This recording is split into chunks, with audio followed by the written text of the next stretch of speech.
যাই হোক মেলা দিন পরে বাগবা পাহাড়ের মুখে লাইলাম, ভালোই লাগছে। ওই ভিডিও হইতে ওঠানো ছাড়া ওই যে গলাটা হইতে এটা মনে হয়।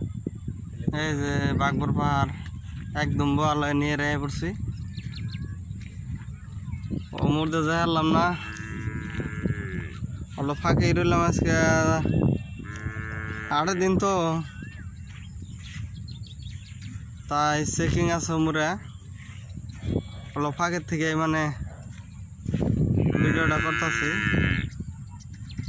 এই যে বাগবর পাহাড় একদম নিয়ারি আছে, বাগবর পাহাড়ে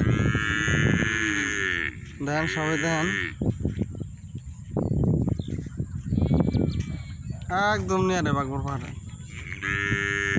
ভালো লাগছে, সন্ধ্যার অল্প আগে আগে সিনারি খুব সুন্দর, ন্যাচারাল একটা ইয়ে পাওয়া গেছে আর কি।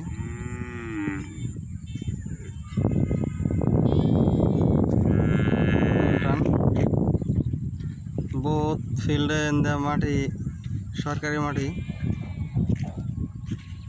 বহুত বড় ফিল্ড। এই যে ওই যে ভালোই লাগছে, দেখেন কি সুন্দর ফিল্ড, একদম ন্যাচারাল, গ্রাস আছে অনেক।